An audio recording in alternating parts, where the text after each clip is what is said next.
Should you be driving in Costa Rica at night? I shouldn't be driving in Costa Rica at night. I should be in the back seat where I am now if we're traveling in Costa Rica at night. But I drove in Costa Rica at night, and I almost, and I'm going to tell you that story. It's a warning story for you. Actually, we're going to get to it in a minute. Guys, I'm Michael Allen for TravelCostaRicaNow.com. If you haven't subscribed to the channel, please do. I'd appreciate it. You can hit the notification bell to get videos as I put them up, but that doesn't really mean anything. Most people don't get videos as I put them up. YouTube decides that. I don't know what that's all about. If you want to show appreciation for me sitting in the back of the car and to make this video happen in 16 years of making videos for you, you can buy me a coffee. You can buy me one coffee. It's $5. 5 coffees is $25. I drink big cups, so probably 10, 50. Anyway, that link's in the description. It's a fun way to donate and show some love. I'd appreciate it. And our relocation retreat, it's like sold out +2. Can't wait. It's going to be super, super fun. Sarah and I are very busy. It's coming up soon, getting it all put together so we can all have a great time, share a lot of information, and I don't know, it's just a great time. And I can't wait. But let's get to it. All right, in general, driving in Costa Rica has gotten better. When I first got here, you know, the roads were very questionable, to say the least. Potholes ruled the day. Potholes ruled the day. And for the most part, it has gotten better. It's kind of fallen a little bit in the last couple of years. There's been a little money issues. But, you know, they're trying. I just think of it when I knew it 19 years ago. And so to me, this is a great improvement. Although, if you want to see, because it's not always the roads themselves you have to worry about driving. There's all kinds of other things that can make your driving hazardous. People walking abreast in the road in the fog at night, animals, bad drivers, people that just park their car in the lane and start talking to their friend around a turn, all kinds of things. And if you want to see those, I'm going to put a link also in the description of a driving video we made like 15 years ago. It is still very apropos. Matter of fact, in that video, we almost got hit by a car, and I was filming it. No, D'Angelo was filming at the time. It wasn't because we were filming. Somebody was trying to pass another car and just barely made it, and that's on film. But anyway, you can see some of the other hazards that you might have to think about if you're driving in Costa Rica. Now, one of the cool things now is Waze. Waze wasn't around back then, so it's a great way. You don't need maps. And you know, signage used to be a problem too in Costa Rica. I don't know if it still is, because I don't pay attention as much because of Waze. Take a right, Mike, and 500 feet, I just do it. I don't know the road, but signage used to be a problem. So I like that Waze tells me, they do tell you where a pothole is. They do tell you if there's a car on the side of the road. So it can be very beneficial in a country like Costa Rica. So I would definitely use that, whether it's Waze or Google Maps or whatever, you know, works best for you. I love driving. I've always loved driving. I have great driving stories. I like driving in San Jose. You know, let's go. I'm a taxi driver now. Let's do it. So I love driving, but I have in the daytime, I have no business driving at night. And I'll tell you what will happen with that in a second. But so what happens at night with me, I mean, I'm sure a lot of people that are older, I don't know what's going on with cars and trucks, and I'm sure I don't know if it's in the United States, but man, the headlights are piercingly bright.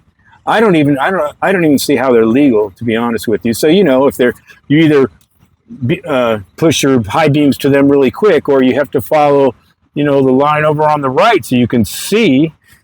But for me now, that's, you know, my reaction time, the bright lights, and I got to look here and find the right side line so I can follow it, is a little bit more dicier with me now.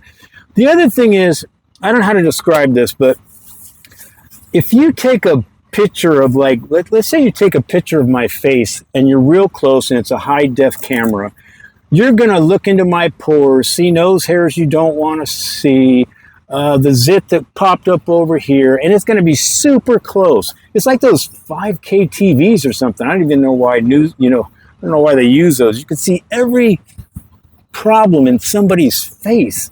But if you turn it on selfie mode, it kind of softens everything, softens the lines. You don't have to, it even kind of takes, does he, you don't see the zit, so that's how it is with me at night. I see at night, but the stuff isn't defined to me. It's more like beauty face on the camera. I see it, but it's a little, not blurred, but softened. I don't know. So I'm not seeing things so distinct. And when that goes in my brain, it's like, this isn't normal. I should be seeing this nighttime stuff a little better. Especially if there's no lighting, and there can be a lot of no lighting here where, a lot of places, you just have those little lights on the right or in the center lane or something, but that's not always, that's not always here. So it can be a little tough. So yeah, I have to follow lines a lot on the center and the right. Now I kind of quit driving at night. I do it sometimes depending where I'm at and what the road is, but normally I try not to. I should avoid driving at night, but here's what happened. And this was scary. I don't know what I was thinking, and I'll tell you why I wasn't thinking also. So you guys know I was in Maine. A lot of you guys know I was in Maine visiting family and my mom and all that stuff. Well, coming home, I had the airport experience of hell. I spent the night in an airport that nobody was there but me. My planes got switched and things didn't get communicated. I had to buy a ticket that I already possessed, another one at a counter for $500. I wasn't sleeping. So it was like a 2.5 day thing. I was tired. It was the whole thing. So when I was coming home, I left my this car in Santa Ana at a friend's house instead of at the airport where it would have been like $300. So I got in around 7:15 or so at night, and I went to their house. Thank you, Susan and Kat. I appreciate you letting me stay there and crashing for a bit. But I wasn't going to leave. I was dead tired, and I was just, so they let me crash at their house. But I couldn't really sleep, so I got up. I was up at 3 o'clock in the morning, and by 3:40 or whatever it was, I was like, I'm just going to go. I had no business going. Obviously, it's freaking pitch black, but I did, and I wasn't thinking. Within 10 minutes, I knew this could be a kind of a mistake because I was in an area I did not know. So, nighttime, I'm trying to use Waze, going on roads that I didn't know, and it's kind of a weird little thing to get in and out of this, get back on the freeway that I needed to be on. And I was kind of doing it, and I was managing because nobody was really on the street. So I was like, I'm kind of making it. But then I got on the freeway, and I was pretty good on the freeway in the San Jose, getting out of the San Jose area. Now I have to go, the drive is 3 hours usually from San Jose to my town of La Fortuna.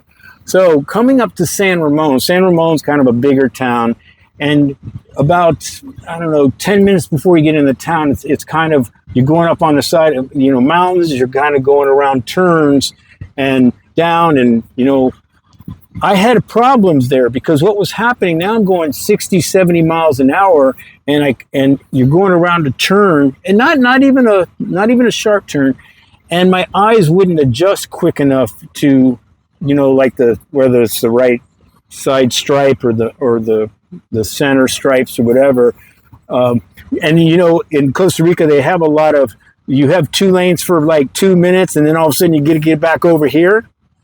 You know what I'm talking about? Where, you got to merge really quick. It's like passing lane, but they don't have them for very long, and you don't know when they're going to come up. And those would come up at me in the last, second, and woo. So I made it. I made it to San Ramone, and I was like, well, I'm just going to keep going. What could go wrong? Now, out of San Ramone. Now there's going to be an hour. You're at a higher altitude. If it's going to be fog and rain, this is where it's going to be. And guess what? It was freaking fog and rain. So, oh shit. Fog and rain. But I'm already on the road. And now it's like people are behind me. Not too many people, but there's people on the road. I couldn't pull over because I couldn't see a spot to pull over quick enough to pull over because I knew I shouldn't be driving. Now this is getting crazy. Now I'm clenching. I'm close to the windshield, rain, fog, and now this is a very curvy road. Matter of fact, you get sick on this road. That's how curvy. It's like this. It's up and down. Sometimes it's sharp. I had no business being on that, but I couldn't get off of it. And I was the front car. So I'm at 2 miles an hour. There's a truck in back of me right on my ass. That's how I used to be on somebody's ass too. Come on, dude, go.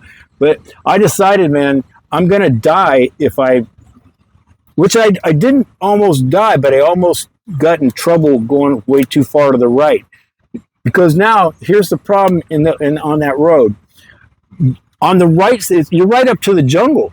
You're right up to the jungle. And even 2 feet off the road, I've seen so many cars stuck like in like the mud, the ditchy part, just barely over. And that's one problem. The other problem is you could be rolling down a freaking mountain for 5 minutes too. And I knew that. So I have to worry about the center lane because, there are cars coming this way. And I had to, do I go with the right or do I stay closer to the center? I tend to try to stay more to the right side because, I don't want to have a head-on collision. So I'm going 2 miles an hour. And finally, the guy got irritated. Even though we're on a turn, it was not a time to pass. He could get her. I was going so slow. He go, boo-hoo. Well, then that's when I made my move. Okay, I'm going to follow him. I got to follow him because there's no way. So if he goes off the side of a mountain, I would go right off with him because there's no, I didn't need to be out there myself or cars behind me. So I just followed cars home in the rain and the fog. The other big problem, I think, so I learned my lesson. I will never do it again. And again, I was so tired. I wasn't really thinking straight. I don't know what I was doing leaving at 3:30, 3:45 in the morning. The other thing I think I would consider, driving alone. I never really drive alone. I always had D'Angelo navigating, being my sidekick, and all I had to do was drive.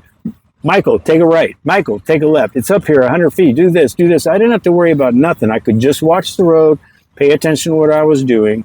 And I think having that person next to you, whether it's just because it's comforting to have another person, but I don't know really anybody, whether you see or not, should be really driving at night.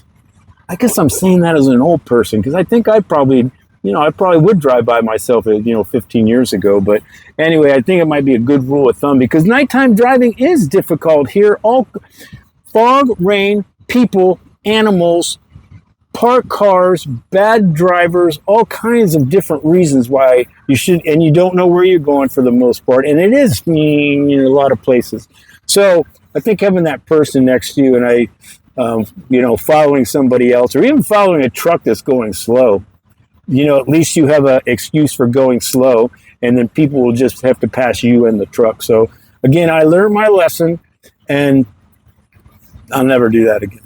So anybody that lives here, please tell me your driving at night stories if you have them, or just driving stories. It helps everybody that's reading the comments and stuff and seeing people's experience and perspective and stuff, because I'm sure I left out a couple things. I'm just talking about my experience coming home. That's it, man. I'm out. I'm just glad I'm back. Sitting in the back seat from now on. Guys, I'm Michael Allen from TravelCostaRicaNow.com. My videos are going to pop up. Thinking about living or traveling anywhere, always do your homework and research. And if it's Costa Rica, I'm going to say my videos. Learn from me. Don't drive at night.